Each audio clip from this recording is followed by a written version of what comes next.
가장 믿었던 사람의 웃음 뒤에 가장 차가운 칼날이 숨겨져 있다면 당신은 어떻게 하시겠습니까? 인간관계의 가장 큰 비극은 명백한 적에게서 오는 것이 아니라 친구라고 믿었던 사람의 두 얼굴에서 시작됩니다. 오늘 우리는 조선의 위대한 실학자이자 18년의 유배 생활 속에서도 인간의 본질을 꿰뚫어 보았던 다산 정약용 선생의 지혜를 빌려 진정한 관계란 무엇인지, 그리고 내 곁에 있는 사람이 과연 나의 진짜 사람인지를 가려내는 법에 대해 깊이 이야기해 보고자 합니다. 여러분, 혹시 이런 경험 있으십니까? 단둘이 차를 마시거나 술잔을 기울일 때는 세상에 다시 없을 막역한 사이처럼 굴던 친구가 회사 동료들이나 다른 지인들이 합석하는 순간 미묘하게 태도가 바뀌는 경험 말입니다. 방금 전까지 내 고민을 들어주며 고개를 끄덕이던 그 사람이 사람들이 모이자마자 나를 깎아내리는 농담을 던지거나 나의 약점을 가벼운 안주거리로 삼아 좌중의 웃음을 유도합니다. 그때 우리가 느끼는 감정은 단순한 불쾌함을 넘어선 깊은 당혹감입니다. 내가 예민한 건가? 하고 스스로를 의심해보지만 가슴 한구석이 서늘해지는 그 직감은 틀리지 않습니다. 다산 정약용 선생은 바로 이 지점을 인간관계를 가르는 가장 중요한 분기점으로 보았습니다. 그는 말합니다. 진정한 사귐은 은밀한 곳에서의 다정함이 아니라 밝은 곳에서의 변함없음에 있다라고 말입니다. 우리는 흔히 사적인 자리에서 나누는 깊은 대화나 비밀 공유가 친밀함의 척도라고 생각합니다. 하지만 다산의 생각은 달랐습니다. 둘만의 공간에서는 누구나 가면을 쓸 수 있고 필요에 따라 아첨할 수 있으며 외로움을 달래기 위해 다정할 수 있습니다.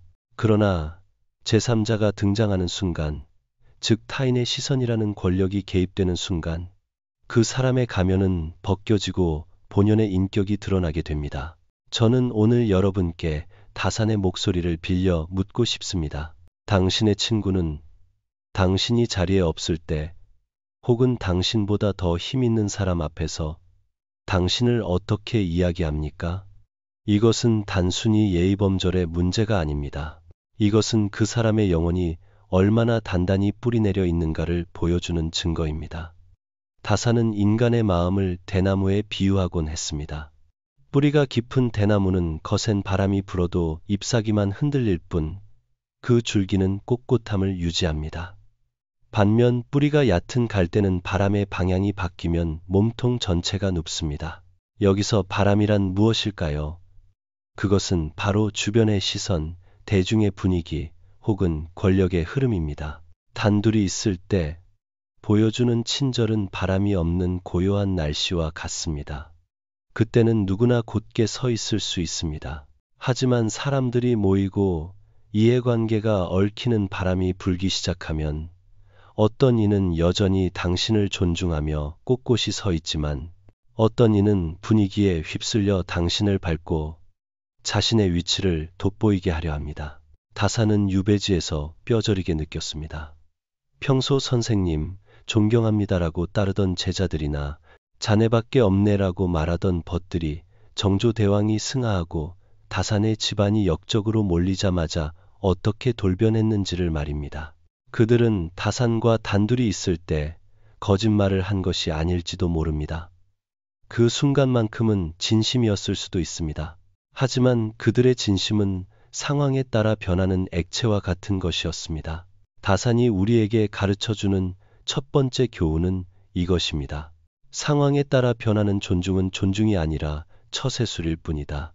현대를 살아가는 우리에게 이 가르침은 더욱 뼈아프게 다가옵니다.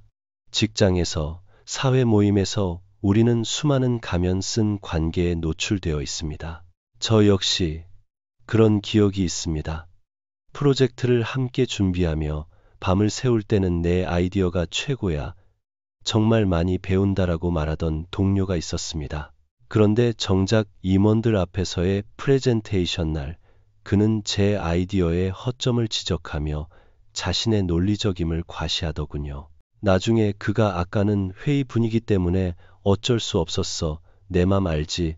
라고 변명했을 때 저는 다산의 글귀를 떠올렸습니다. 군자는 홀로 있을 때보다 여럿이 있을 때 더욱 말을 삼가고 친구를 높인다. 소인은 홀로 있을 때는 아첨하고 여럿이 있을 때는 친구를 팔아 자신을 높인다. 그 동료는 악한 사람이 아니었을지도 모릅니다. 단지 자신의 불안함을 감추기 위해 타인을 밟고 올라서야만 안심이 되는 뿌리 얕은 갈대였을 뿐입니다. 다산은 이런 사람을 미워하기보다는 그가 나의 사람이 아님을 조용히 인정하고 거리를 두라고 조언합니다. 왜냐하면 존중은 감정의 영역이 아니라 인격의 영역이기 때문입니다. 기분이 좋을 때 잘해주는 것은 어린아이도 할 수 있습니다. 하지만 내 기분이 나쁘거나 내가 곤란한 상황에서도 상대방에 대한 예의를 잃지 않는 것, 특히 타인들 앞에서 내 친구의 체면을 지켜주는 것은 고도의 훈련된 인격 없이는 불가능한 일입니다. 다산 정약용은 유배지 강진의 낡은 초가방에서 제자들을 가르치며 늘 강조했습니다. 벗을 사귈 때는 그 사람이 윗사람에게 어떻게 하는지를 보지 말고 그 사람이 자신보다 못한 사람, 혹은 지금 힘을 잃은 사람에게 어떻게 대하는지를 보라 라고 말입니다.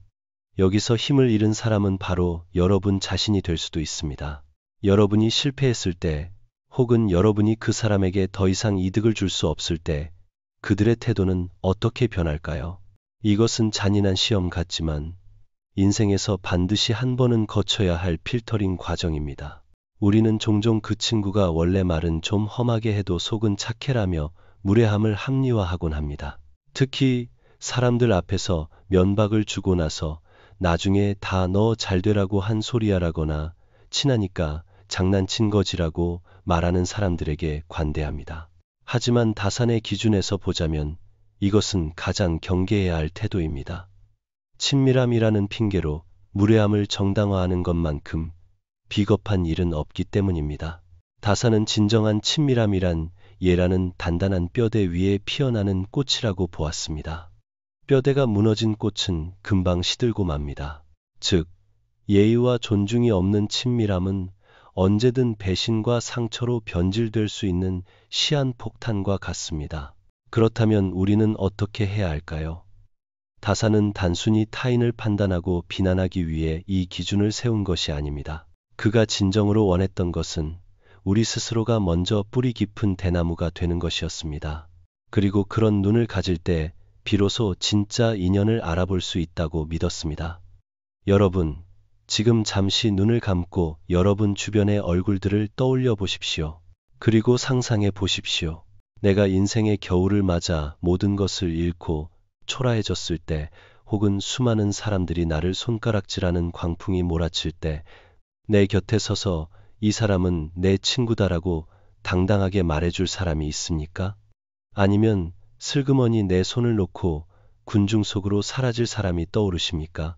혹은 군중과 함께 돌을 던지며 나도 속았다라고 말할 사람이 있습니까? 가슴 아픈 일이지만 우리가 친구라고 부르는 목록 중 상당수는 바람이 불면 날아가 버릴 가벼운 인연일지도 모릅니다. 하지만 실망하지 마십시오. 다산 역시 그 뼈아픈 배신과 상실의 과정을 겪으며 진정한 사람을 얻는 법을 깨달았으니까요. 다산의 삶에서 가장 고통스러웠던 순간은 유배형을 받고 한양을 떠나던 날이 아니었습니다.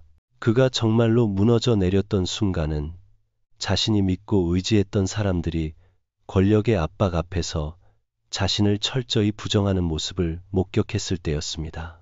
그는 당시의 심정을 시로 남기며 세상 인심의 얇기가 종이 한 장과 같구나라고 탄식했습니다. 어제까지 술잔을 나누며 천하를 논하던 이들이 오늘 신문장에서 다산을 향해 손가락질을 하며 저 자가 주동자입니다라고 외치는 광경. 그것은 육체의 고통보다 더 끔찍한 영혼의 살해였습니다. 여러분이 겪고 있는 인간관계의 회의감, 겉과 속이 다른 사람들에 대한 환멸은 200년 전 다산이 차가운 감옥 바닥에서 느꼈던 그 절망과 맞닿아 있습니다. 하지만 역설적이게도 다산은 바로 그 지옥 같은 고독 속에서 진짜 관계의 본질을 발견하게 됩니다. 모든 가짜들이 떨어져 나간 자리에 비로소 진짜 배기들이 보이기 시작한 것입니다. 그는 깨달았습니다. 관계의 수는 중요하지 않다. 1000명의 지인이 있어도 나의 존엄을 지켜줄 단 한 사람이 없다면 그것은 허상이며 세상 모두가 등을 돌려도 나를 믿어주는 단 한 사람만 있다면 그것으로 족하다는 것을 말입니다. 우리는 흔히 두 얼굴을 가진 사람을 비난하는데 에너지를 쏟습니다. 어떻게 그럴 수 있어? 라고 분노합니다. 하지만 다사는 그 분노를 거두고 냉철하게 관찰하라고 주문합니다. 그들의 두 얼굴은 그들의 생존 본능이자 그들의 그릇의 크기일 뿐입니다. 우리가 해야 할 일은 그들의 이중성에 상처받는 것이 아니라 그들을 내 인생의 중요한 자리에서 조용히 내려놓는 것입니다. 그리고 빈자리를 두려워하지 않는 것입니다. 다사는 말합니다. 홀로 서는 것을 두려워하지 마라. 거짓된 무리에 섞여 있느니 고독한 학처럼 홀로 깨어 있는 것이 낫다. 이 말씀은 단순히 외톨이가 되라는 뜻이 아닙니다. 나를 존중하지 않는 사람들에게 둘러싸여 자존감을 갉아먹히느니 차라리 혼자 되어 자신을 단련하고 그때 비로소 다가오는 진정한 인연을 맞이할 준비를 하라는 뜻입니다. 지금 이 이야기를 듣고 계신 여러분, 마음속에 떠오르는 누군가 때문에 씁쓸하십니까? 아니면 다행히도 곁에 있는 든든한 누군가 덕분에 감사한 마음이 드십니까? 어느 쪽이든 괜찮습니다. 이제 우리는 다산 정약용이 겪었던 더 구체적이고 드라마틱한 삶의 현장으로 들어가 보려 합니다. 그가 어떻게 배신의 닻을 건넜고 그 과정에서 어떤 보석 같은 사람을 만나 구원받았는지, 그리고 그가 정립한 사람을 보는 세 가지 기준이 무엇인지 구체적으로 살펴볼 것입니다. 이 이야기는 단순히 옛날 이야기가 아닙니다. 지금 바로 여러분의 직장, 학교, 모임에서 벌어지고 있는 일들의 해답이 담겨 있습니다. 다산이 온몸으로 겪어낸 배신의 아픔과 그 끝에서 찾아낸 사람에 대한 희망, 그 생생한 증언을 통해 우리는 오늘날 우리가 맺고 있는 관계들을 다시 한번 점검하게 될 것입니다. 준비되셨습니까? 그럼 다산의 인생에서 가장 춥고 어두웠던, 그러나 가장 빛나는 지혜가 탄생했던 그 시간으로 함께 걸어 들어가 보겠습니다. 인생이라는 긴 여행에서 가장 춥고 어두운 터널을 지날 때 우리는 비로소 내 손을 잡고 있는 사람이 누구인지 명확하게 보게 됩니다. 다산 정약용에게 그 터널은 18년이라는 긴 유배 생활이었습니다. 한양의 화려한 궁궐에서 정조대왕의 총애를 받으며 승승장구하던 시절, 다산의 집 문지방은 그를 만나려는 사람들로 달아 없어질 지경이었습니다. 수많은 사람들이 그에게 스승님, 나으리라 부르며 머리를 조아렸고 다산의 말 한마디에 귀를 기울였습니다. 그 시절 다산은 세상 모든 사람이 자신의 벗인 줄 알았을지도 모릅니다. 하지만 운명의 수레바퀴가 비틀거리고 가문이 역적으로 몰려 처참하게 무너져 내리자 그 많던 사람들은 썰물처럼 빠져나갔습니다. 단순히 떠나기만 한 것이 아니었습니다. 다산의 가슴에 가장 깊은 칼을 꽂은 이들은 다름 아닌 그가 가장 아끼고 도와주었던 사람들이었습니다. 다산이 겪은 뼈아픈 일화 하나를 들려드리겠습니다. 다산에게는 평소 친동생처럼 아끼며 관직에 나아갈 수 있도록 뒤에서 힘써준 후배가 한 명 있었습니다. 그 후배는 늘 다산 앞에서 선생님의 은혜는 죽어서도 잊지 않겠습니다라고 입버릇처럼 말하곤 했습니다. 다산 역시 그를 믿고 많은 속마음을 털어놓았지요.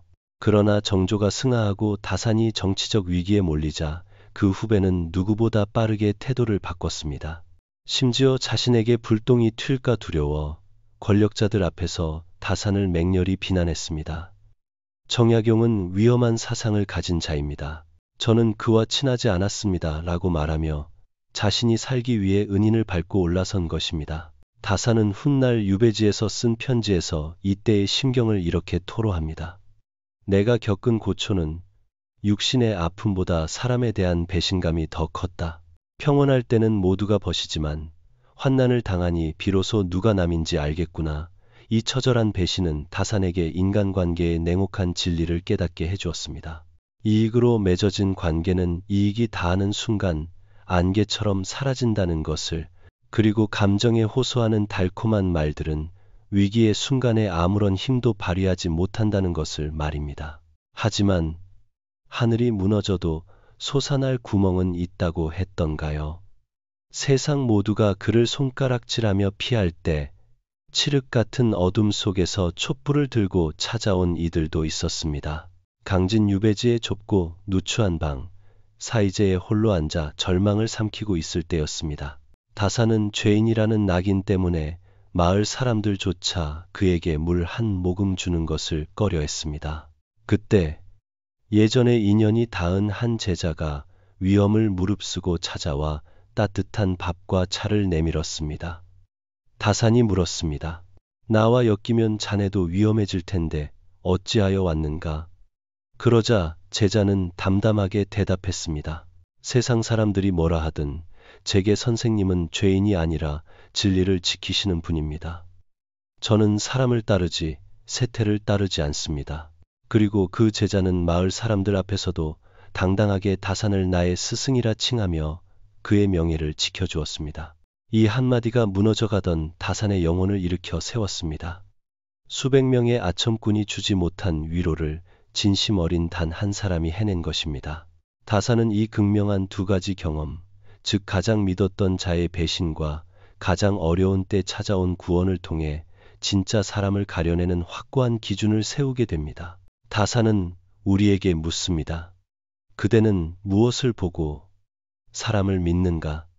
화려한 언변인가? 아니면 화려한 배경인가? 그리고는 자신이 피를 토하는 심정으로 정리한 평생을 함께할 벗을 고르는 세 가지 절대 기준을 제시합니다. 지금 여러분의 곁에 있는 사람들을 이 기준에 비추어 보십시오. 첫 번째 기준은 태도의 불변성입니다. 다사는 말합니다. 군자는 궁핍해도 의를 잃지 않고 영달해도 교만하지 않는다. 친구를 대함에 있어 내가 잘 나갈 때나 못 나갈 때나 한결같은 눈빛을 가진 자, 그가 바로 진국이다. 우리는 흔히 친구가 성공하면 질투하고 친구가 실패하면 무시하는 경향이 있습니다. 혹은 친구가 권력을 쥐면 굽실거리고 힘을 잃으면 함부로 대하기도 합니다. 다사는 이러한 태도의 변화야말로 소인의 전형적인 특징이라고 꼬집었습니다. 진짜 인연은 당신이 명품 옷을 입었든 낡은 작업복을 입었든 당신이라는 사람 자체를 존중합니다. 당신의 배경이 아닌 당신의 존재를 바라보는 사람, 상황이라는 파도에 흔들리지 않는 바위 같은 태도를 가진 사람, 다사는 그런 사람을 놓치지 말라고 당부합니다. 두 번째 기준은 공적인 칭찬과 사적인 조언의 구분입니다. 다사는 칭찬과 비판에도 격식이 있어야 한다고 보았습니다. 허물은 단둘이 있을 때 말하고 좋은 점은 여럿이 있을 때 말하라. 이것이 다산이 생각하는 진정한 우정의 예법입니다. 여러분 주변에는 혹시 다 너를 위해서 하는 말이야 라며 사람들이 많은 곳에서 당신의 실수를 지적하거나 면박을 주는 사람이 있습니까? 그것은 조언이 아니라 자신의 우월함을 과시하는 공격일 뿐입니다. 진정한 친구는 당신의 체면을 자신의 체면처럼 소중히 여깁니다. 그래서 남들 앞에서는 당신의 작은 장점이라도 크게 부각해 당신을 빛나게 해주고 고쳐야 할 점이 있다면 아무도 없는 곳에서 조용히 그리고 정중하게 이야기합니다. 나의 자존심을 세워주기 위해 자신의 입을 다스릴 줄 아는 사람, 그 배려심이야말로 관계를 오래 지속시키는 힘입니다. 마지막 세 번째, 가장 중요하면서도 확인하기 어려운 기준은 바로 보이지 않는 곳에서의 방패가 되어주는가입니다. 다사는 이를 부재 중의 을이라고 불렀습니다. 앞에서는 간쓸게 다 빼줄 것처럼 행동하지만 내가 자리를 비우는 순간 사실 그 친구 좀 문제 있어라며 뒷담화를 시작하는 사람들이 있습니다.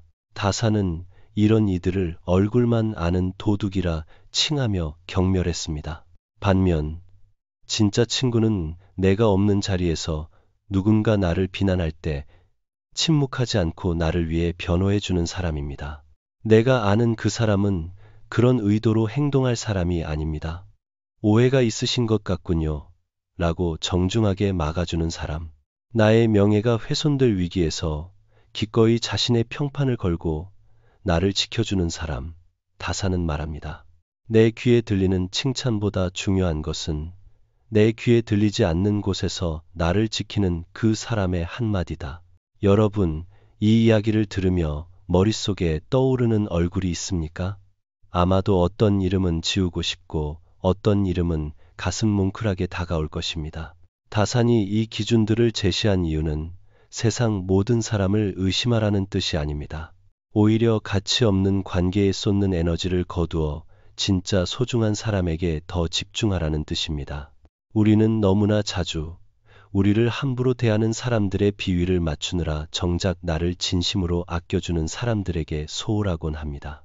밖에서 만난 가짜 친구들의 기분을 살피느라 집에 있는 가족이나 묵묵히 내 곁을 지켜준 오랜 벗에게 짜증을 부린 적은 없나요?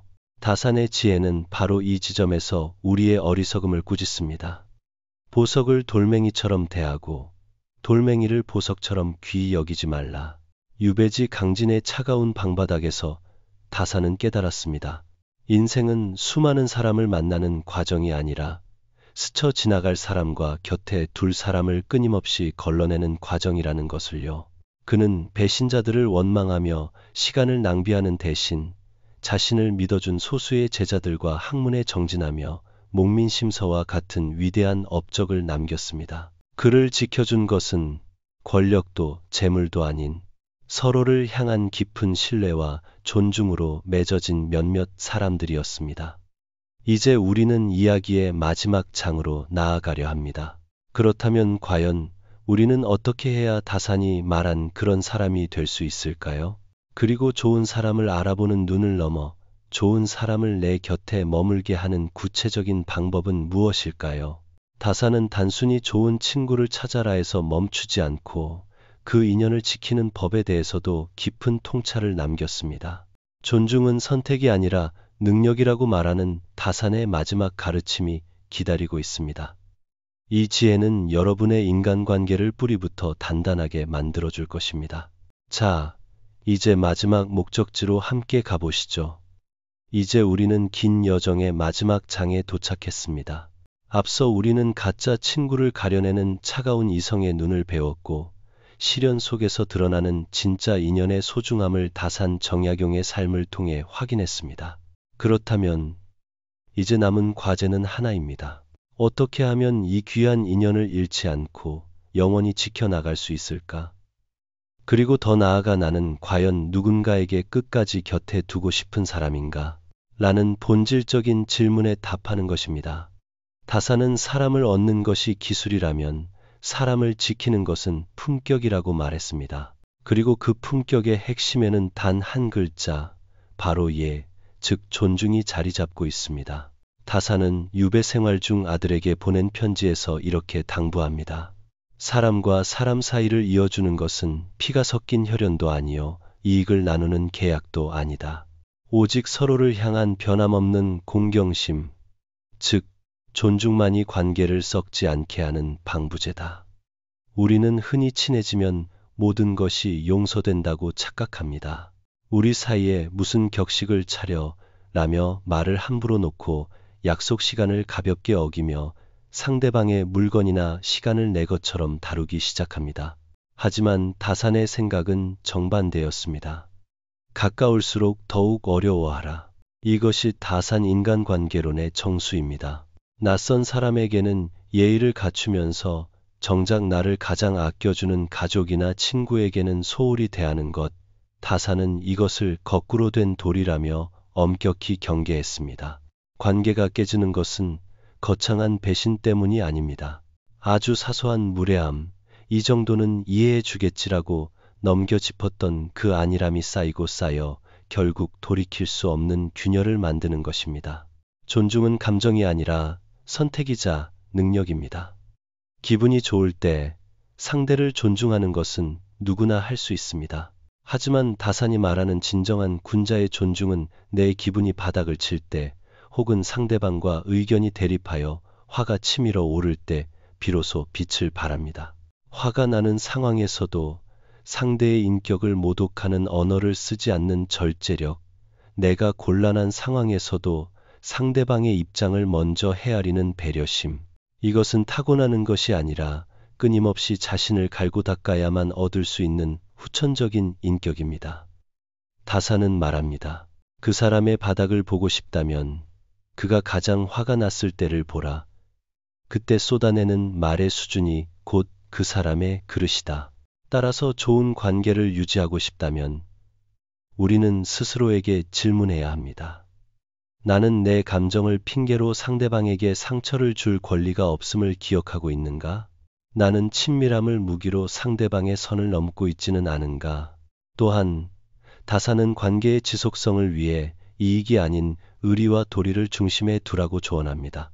이익으로 맺어진 관계, 즉 이교는 그 이익이 사라지는 순간 모래성처럼 무너집니다. 내가 돈이 많아서 혹은 내가 권력이 있어서 붙어있는 사람들은 그 조건이 사라지면 뒤도 돌아보지 않고 떠납니다.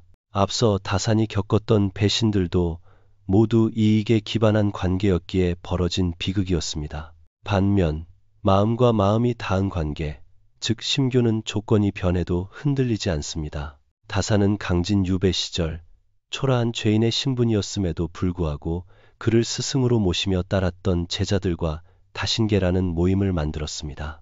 그들은 다산이 유배에서 풀려나 고향으로 돌아간 뒤에도 18년이라는 긴 세월과 수백 리의 거리를 뛰어넘어 평생의 인연을 이어갔습니다. 그들을 묶어준 것은 권력도 돈도 아니었습니다.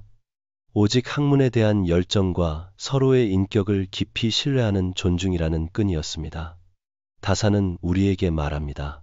꽃이 예뻐서 날아온 나비는 꽃이 시들면 떠나가지만 뿌리가 깊어 찾아온 새는 겨울이 와도 그 나무를 떠나지 않는다. 너는 꽃이 되려 하지 말고 든든한 뿌리를 가진 나무가 되어라. 그렇다면 구체적으로 우리는 어떻게 행동해야 할까요? 다산의 지혜를 현대적으로 해석하자면 결론은 다시 처음의 이야기로 돌아갑니다. 바로 타인의 시선 앞에서 내 사람을 지켜주는 것입니다. 이것이야말로 존중의 가장 확실한 증거이자 평생의 내 편을 만드는 비법입니다. 누군가 여러분의 친구나 배우자를 깎아내리는 말을 할 때 함께 맞장구 치거나 침묵하지 마십시오. 정색하며 분위기를 깰 필요까지는 없지만 부드럽고 단호하게 내가 겪어본 그 사람은 그런 사람이 아니네라고 막아주는 용기가 필요합니다. 또한 여러 사람이 모인 자리에서 내 사람의 장점을 은근히 드러내어 그를 빛나게 해주십시오. 다사는 이것을 양명, 즉 이름을 드날리게 해주는 것이라고 했습니다. 남을 높이면 내가 낮아지는 것이 아닙니다. 오히려 품격 있는 사람은 남을 높임으로써 자신의 격을 함께 높입니다. 내가 존중하는 사람이 훌륭한 사람이라면 그와 함께하는 나 또한 훌륭한 사람이 되는 이치입니다. 이야기를 마치며 여러분께 다산 정약용 선생이 평생을 통해 깨달은 인간관계의 마지막 비밀을 전해드리고 싶습니다. 그것은 바로 거울의 법칙입니다. 사람은 서로를 비추는 거울과 같아서 내가 웃으면 상대도 웃고 내가 찡그리면 상대도 찡그린다. 내가 대우받고 싶은 대로 남을 대우하라. 너무나 당연한 말 같지만 이것만큼 지키기 어려운 진리도 없습니다. 우리는 늘 내가 받은 상처만 기억하고 내가 준 상처는 잊어버리기 때문입니다.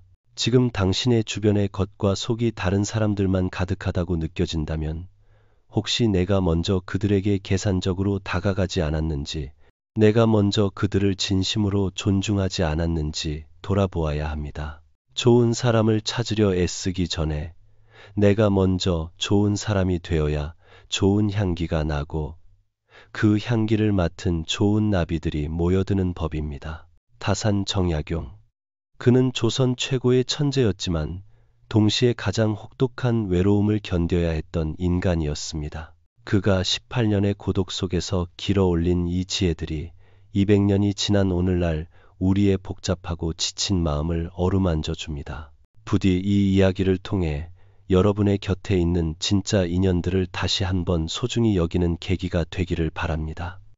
스쳐 지나가는 바람 같은 인연에 마음 쓰지 마십시오. 당신이 힘들 때 묵묵히 곁을 지켜주었던 사람, 당신이 없는 곳에서 당신의 이름을 지켜주었던 사람, 그리고 무엇보다 당신이라는 존재 자체를 귀하게 여겨주는 그 한 사람에게 온 마음을 쏟으십시오.